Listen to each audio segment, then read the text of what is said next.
My name is Patrick Wefers with Infinium Communications. We're a carrier broker consulting firm. I was introduced to Matrix through Bob Faber at Intelisys. I had a client that was looking for a cloud compute. They wanted to do a virtual desktop environment. And when I spoke with Intelisys, they spoke very highly of Matrix, and so I decided we'd give them a shot and see how it goes. One of the biggest criteria we have when we look at providers is, we're the ones recommending them, and this is a long-term client. So we want to make sure the people we're going to work with are going to be quality folks. They're going to take care of the client. They have the same kind of moral compass that we have in delivering the service and taking care of the client. So it's almost a character of the company, I would call it. With Matrix, that came into play. People talk about how phenomenal the cloud is and all the things it can do, and you can look at the technology, whether it's Citrix or VMware or some other solution. But what no one's really talking about, and what I'd like to kind of mention today, is what happens when the cloud goes bad? What happens when the implementation goes sideways or the relationship goes sideways?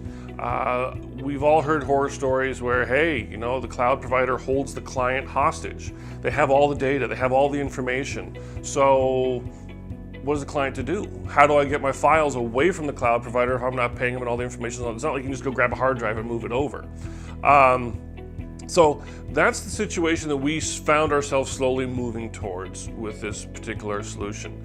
And it's really, like I said earlier, this is really where the character of the cloud company came into play. After 4 or 5 weeks, we realized, hey, this is, the client was lighting up the help desk. They were complaining about stuff that in some cases was in Matrix's control, but a lot of it was not. Example, during our implementation, the question was, okay, you have this domain name, you have it registered. Do you want us to manage that, or do you want to manage that? And the client said, no, we got that all handled, GoDaddy or something else, it's all fine, we've got it managed, we'll administer that. Fine. Sure enough, 3 weeks, 4 weeks into the implementation, they're live, everything's going fine, and their email stops working, and nobody can get to their website. And they just they're yelling, they're not happy, and it turns out their domain didn't re-register. Well, that wasn't Matrix's to handle, it was the client's to handle. Well, what happened is at, I think, 4 o'clock in the morning, one of the Matrix people got all the information, went online, re-registered, paid for it, and then obviously invoiced the client to have it refreshed, but they handled the whole thing. We often get calls from other agents asking, hey, have you worked with Matrix? Have you heard about these guys? What do you think about them? I guess the big thing for me, if I was going to put in like a little soundbite, would be something like, they walk the walk. They really deliver on their promises. They're going to take as good care of your client as you're going to take care of your client.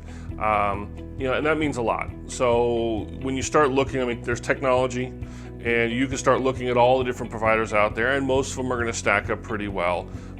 Some things I've learned is that the Matrix folks don't skimp. They really plan ahead. They don't wait for something to happen and then go, ooh, we need to buy additional capacity to support these new incremental clients. They're really forecasting and planning ahead. But it's not just so much always about the platform and technology, it's the people, because those are the people that your clients work with. And the Matrix folks, they're fantastic.